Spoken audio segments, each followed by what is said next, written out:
પવિત્ર સાબરમતી નદીના નિર્મળ નીર જે ભૂમિને સતત પખાળતા રહ્યા છે તે બીજું કોઈ નહીં પણ હું, સાબરમતી આશ્રમ. ગુજરાત રાજ્યના પોરબંદર ખાતે જન્મ લેનાર એક મહાન વિભૂતિ મોહનદાસ કરમચંદ ગાંધીના જીવન અને કાર્યને હું સતત સાક્ષી ભાવથી જોતો રહ્યો છું. અને આજે મારી ભૂમિ ઉપર લહેરાતા વૃક્ષોની હાજરીમાં અત્ર તત્ર સર્વત્ર મને એ મહાન વ્યક્તિની હાજરી અનુભવાય છે.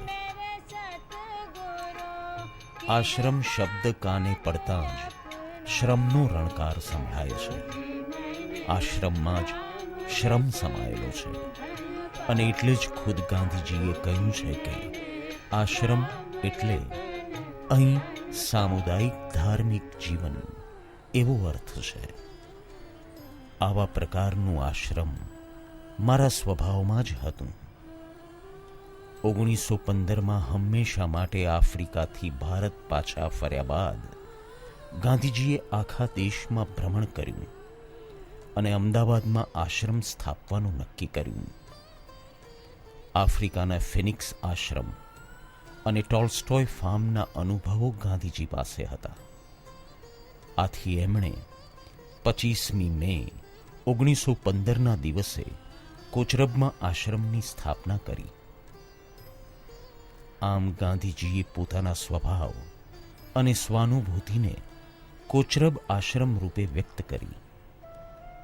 એના 2 વર્ષ બાદ 17 જૂન 1917ના રોજ હાલ જે સાબરમતી આશ્રમ તરીકે ઓળખાય છે તે સત્યાગ્રહ આશ્રમની સ્થાપના કરી. ભારતનું એ વખતનું સૌથી મોટું જો દૂષણ અને દુઃખ હોય તો તે ગુલામીનું હતું. એને નિવારવું હોય તો આખા ભારતને એક કરવો જોઈએ, એકતા સજાવવી જોઈએ અને દેશને બધા લોકોને જોડવા જોઈએ. એ જોડવાનું કામ કરવા માટે એક પ્રયોગશાળા તરીકે એમને વિચાર્યું કે હું ગુજરાતનો છું તો ગુજરાતમાં જ એક આશ્રમ સ્થાપું અને એ આશ્રમ મારફત દેશભરમાં આઝાદીની લડત શરૂ કરવી છે. તો એને માટે એમને પ્રાંતે પ્રાંતના લોકો સાથે સંપર્ક કર્યા અને ગાંધીજીનું એ વખતે જે દક્ષિણ આફ્રિકાનું કામ હતું એને કારણે એમને ઘણો મોટો આવકાર આ દેશમાં પણ મળ્યો અને એમને અહીં સાબરમતી આશ્રમમાં જે આશ્રમ સ્થાપ્યો એમાં એ વખતે આરંભમાં તો 20 લોકો જ હતા પણ 450 લોકો થઈ ગયા અને ભારતના 14 પ્રાંતોના જુદી જુદી ભાષા, ધર્મ, કોમ અને અનેક પ્રકારના ભેદવાળા લોકો એક સાથે એક કુટુંબની જેમ અહીંયા રહેવા લાગ્યા અને એમાંથી દેશની એકતા ઊભી થતી ગઈ. આ બીજા સ્થળની પસંદગી વિશે જો વાત કરવી હોય તો એમ કહી શકાય કે સાબરમતીનો કિનારો, સાબરમતી જેલ અને સ્મશાન ભૂમિ બંનેની નજીક છે. સત્યાગ્રહની રાહ પર ચાલનારે છાશવારે આ માર્ગ ઉપરથી પસાર થવું પડે છે. જીવો તો જેલ અને શહીદી વહોરો તો સ્મશાન.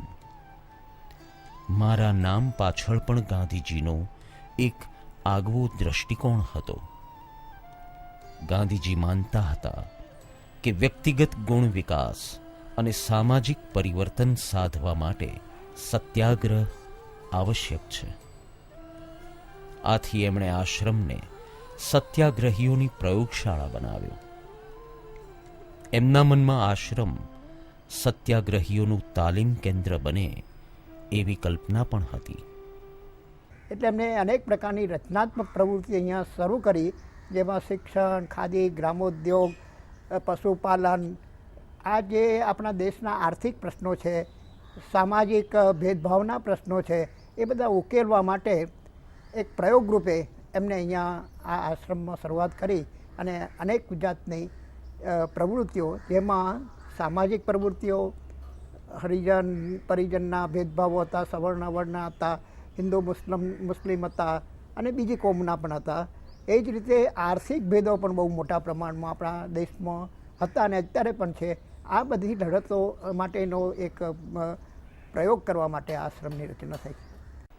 ગાંધીજીએ લખ્યું મિત્રોની સાથે સારી પેઠે ચર્ચા કરી છેવટે સંસ્થાનું નામ સત્યાગ્રહાશ્રમ રાખવામાં આવ્યું. મારું જીવન સત્યની શોધને અર્પાયેલું છે. તેની શોધને સારું જ જીવવાનું અને જરૂર જણાય તો મરવાનો આગ્રહ છે. કોઈ પણ ભગીરથ કાર્ય સામૂહિક હોય છે અને એવું જ મારા નિર્માણમાં પણ છે. મારા નિર્માણમાં અનસુયાબેન સારાભાઈ, શંકરલાલ બેંકર, નરહરિભાઈ પરીખ, મણિબેન, હડતાળિયા મજૂરો, આશ્રમમાં રહેતા સ્ત્રી પુરુષો અને બાળકોએ સાથ આપ્યો હતો. આ સૌ કોઈએ ગાંધીજીની પરિકલ્પનાને હકીકતનું રૂપ આપ્યું અને આજે હું તમારી સમક્ષ એ સામૂહિક જ નહીં પણ સામાજિક પ્રયત્નોની ધરોહર બનીને ઊભો છું. દરેક કાર્ય પાછળ કોઈને કોઈ શુભ આશય સમાયેલો હોય છે. મારી સ્થાપના પાછળનો ઉદ્દેશ જગત હિતની અવિરોધી એવી દેશ સેવા કરવાની કેળવણી લેવી અને એવી દેશ સેવા કરવાનો સતત પ્રયત્ન કરવો તે રહ્યો છે.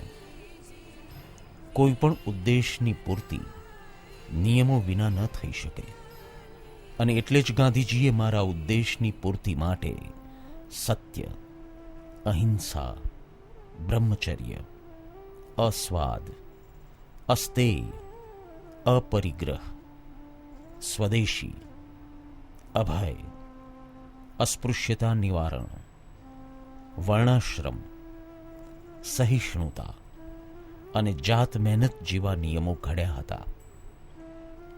આમ મારા નિર્માણ પાછળ સામુદાયિક જીવન વિશેની ગાંધીજીની દીર્ઘદ્રષ્ટિ જ કારણભૂત છે.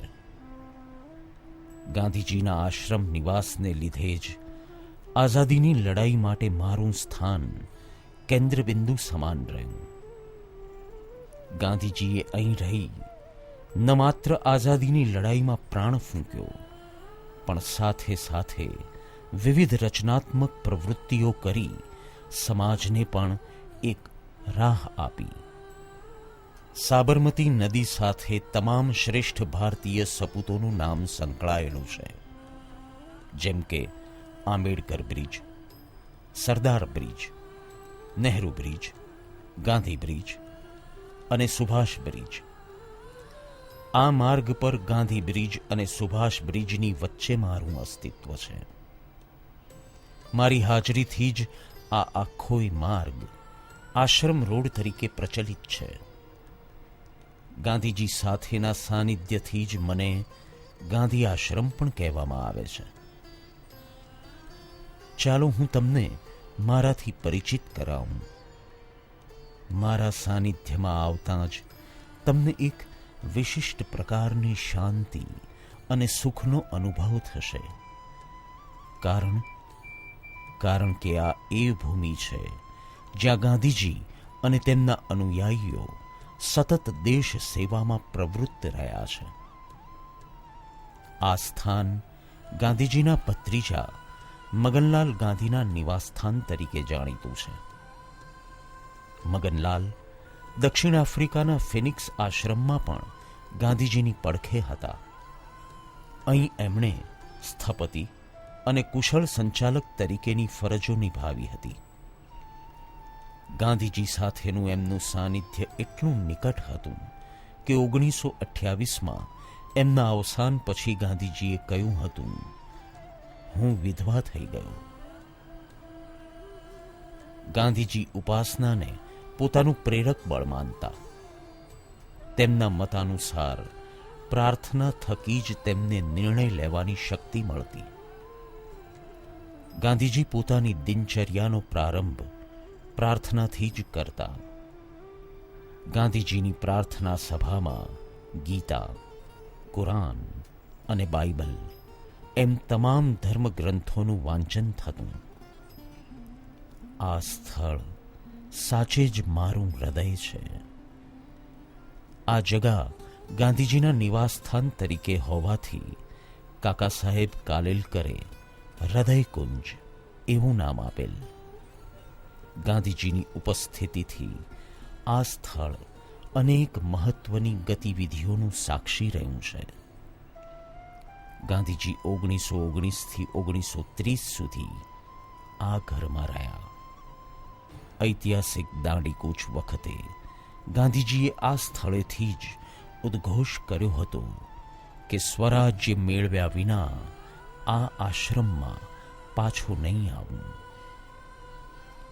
1918થી 1921 સુધી વૈરાગી વિનોબા ભાવે આ જગામાં રહેતા હતા. વિનોબાજીની સત્યનિષ્ઠાથી પ્રભાવિત થઈ ગાંધીજીએ એમને પ્રથમ સત્યાગ્રહીનું સન્માન આપ્યું હતું. વિનોબાજીએ ભૂદાન આંદોલનનું નેતૃત્વ પણ કર્યું હતું. આ સ્થળે બ્રિટિશ નૌકા સેનાના વડાની પુત્રી કુમારી મેડેલિન સ્લેડ કાયમ માટે ગાંધીજીના અનુયાયી બનીને 1925થી 1933 સુધી રહ્યા હતા.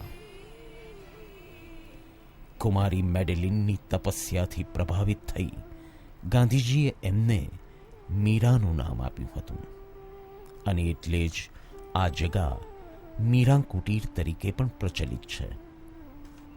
ભારતીય સંસ્કૃતિ અતિથિ દેવો ભવમાં માને છે.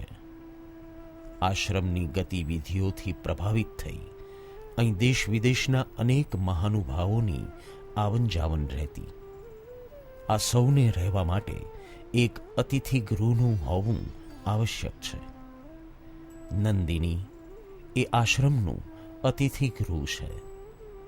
નૈસર્ગિક વાતાવરણ વચ્ચે રહેલું આ અતિથિ ગૃહ મહેમાનોને વિશેષ પ્રિય રહેતું.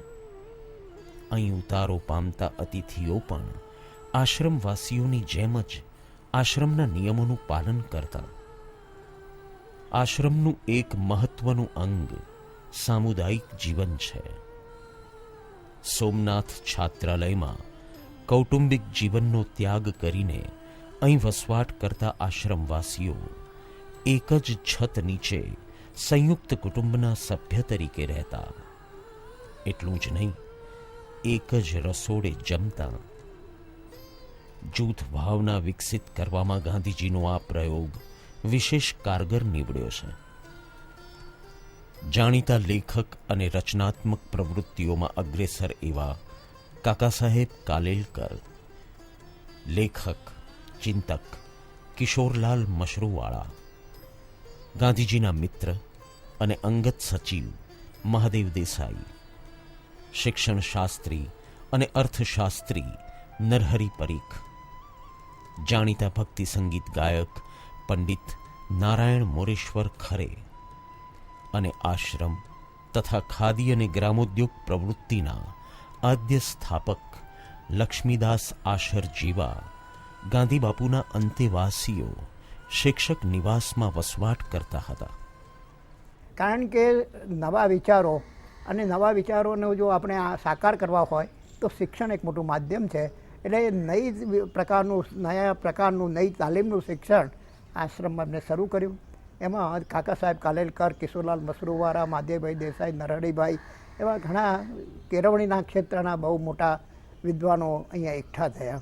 એને કારણે આશ્રમની એક ખુશ્બુ એવી ઊભી થઈ કે દેશભરના અગ્રણીઓ એ વખતના, જેમ કે ગોપાલકૃષ્ણ ગોખલે, તિલક, રવિન્દ્રનાથ ટાગોરને આશ્રમ સાથે એટલો બધો ઘનિષ્ઠ સંબંધ થઈ ગયો હતો. એક અહીંયા અમદાવાદમાં 2 વાર આવ્યા, આશ્રમમાં રહ્યા પણ હતા. અને આશ્રમની સાથે ગાંધીજીએ ગુરુદેવ અને એમનો જે સંબંધ ઊભો થયો. એવી જ રીતે દેશભરના લોકો, જેમ કે રાજેન્દ્ર બાબુને પટનામાં આવો આશ્રમ કરવો હતો. તેમણે વિચાર્યું કે આશ્રમમાં આપણે કેવી રીતે ચલાવી શકીએ, એનું રોજબરોજની કાર્યવાહી શું થઈ શકે એનો વિચારવા માટે અને એ અભ્યાસ કરવા માટે રાજેન્દ્ર બાબુ અહીંયા 1 મહિનો વિદ્યાર્થી તરીકે રહેલા. એવા અનેક સુખદ સ્મરણો છે.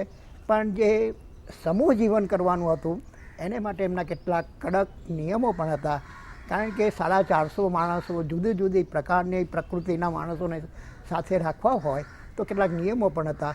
દાખલા તરીકે સવારનું ભોજન બપોરનું 11 વાગે શરૂ થાય 11 વાગે ઘંટ વાગે ને જેટલા આવ્યા હોય એ જ ભોજન લે, નહીં તો પછી બીજી પંક્તિમાં જવું પડે.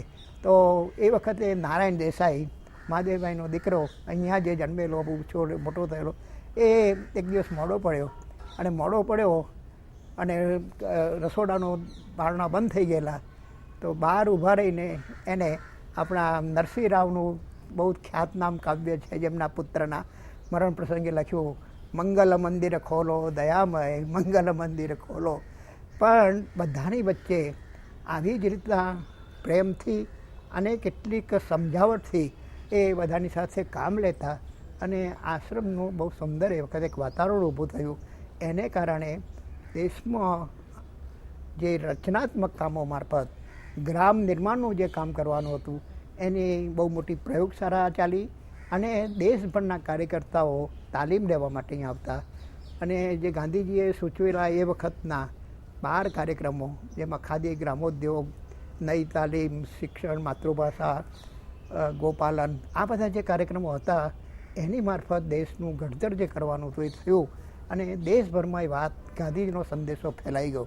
એ વખતે આપણે જાણીએ છીએ કે અત્યારના જેવા માધ્યમો નહોતા, પણ ગાંધીની વાત કાનો કાન લોકો મારફત દેશભરમાં ફેલાઈ અને એક મોટો એક જુવાળ આઝાદીની ઝંખના માટે પેદા થયો. અને એમાંથી સતત કાર્યક્રમો અપાતા રહ્યા. દાખલા તરીકે ખેડા જિલ્લામાં ખેડૂતોનો પ્રશ્ન હતો, બારડોલીનો પ્રશ્ન જમીનનો આવ્યો, પછી ચંપારણનો પ્રશ્ન, બિહારનો, એ બધી લડતો એ લડતા રહ્યા. અને સત્ય અને અહિંસાના માર્ગ ઉપર એક નવું આંદોલન કઈ રીતે દેશને જાગાડવાનું થઈ શકે એના પ્રયોગો એ 1915થી અહીંયા આવ્યા, 17થી અહીંયા આશ્રમમાં રહેવા માટે 1930 સુધી અહીંયા કર્યા. અને એક સમય એવો આવ્યો કે દેશમાં એક મોટી જાગૃતિનું લહેર મોજું ફરી વળ્યું. ત્યારે એમને કહ્યું કે આપણે બ્રિટિશ રાજના પાયામાં લૂણો નાખવા માટે હું અહીંયા આવ્યો છું, એટલે એ માટે હું હવે એક પદયાત્રા કરીશ. એ પદયાત્રા અહીંથી દાંડી સુધી શાને માટે? તો એ વખતે મીઠું, જે આપણા એક વ્યક્તિની, એક પશુની પણ જરૂરિયાત છે, એ મીઠું ભારતમાં આટલો મોટો દરિયોકાંઠો હોવા છતાં ભારતના લોકો ભારતનું મીઠું ન વાપરી શકે.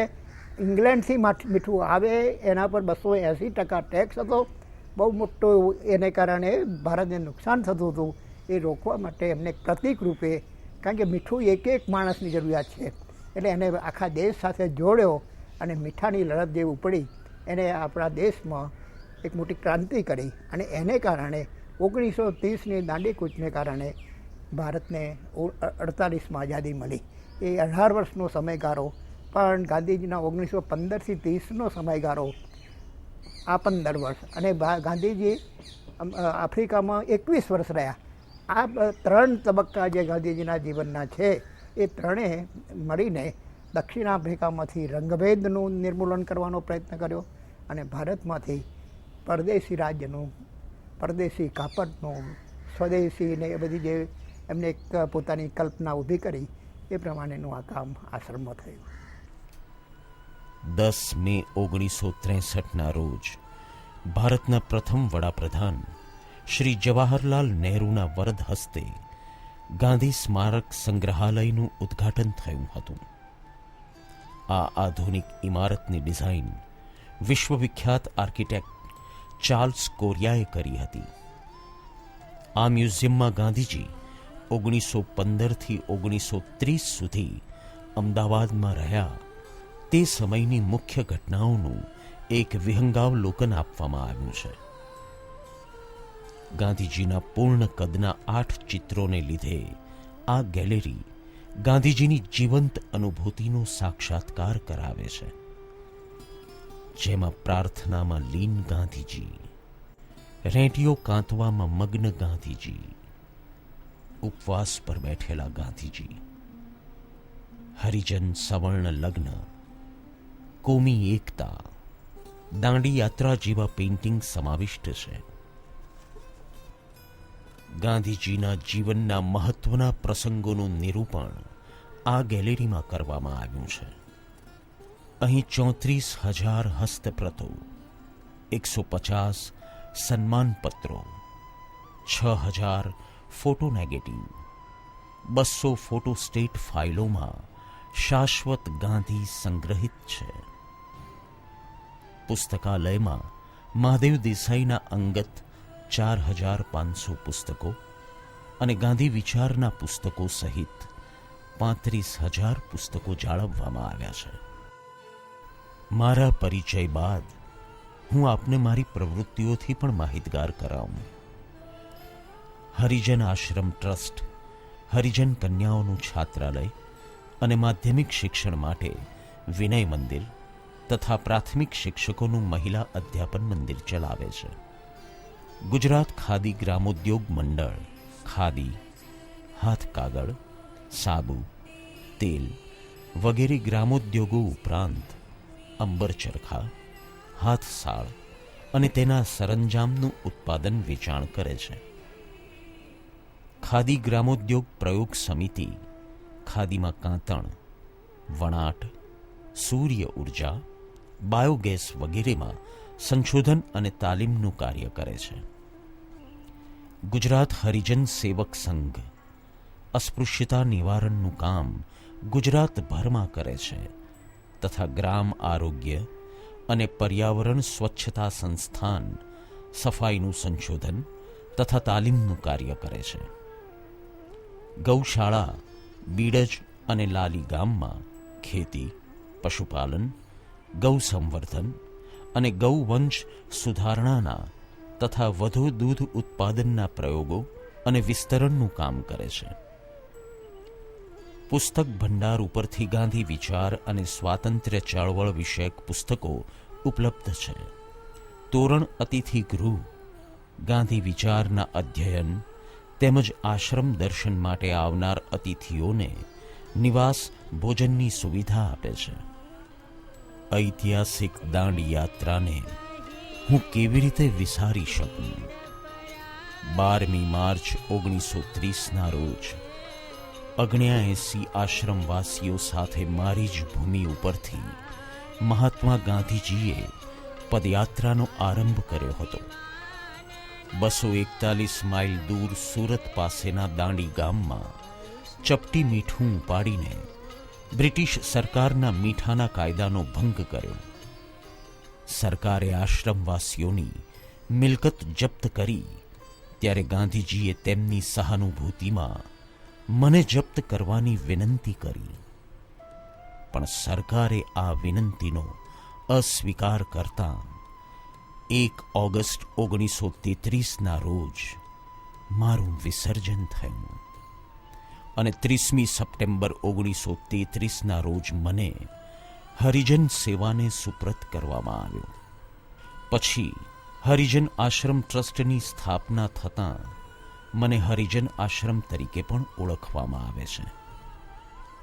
10 મે 1963ના રોજ વડાપ્રધાન પંડિત જવાહરલાલ નહેરુએ મારી ભૂમિ ઉપર અશોક વૃક્ષ રોપીને મને ધન્ય કર્યો.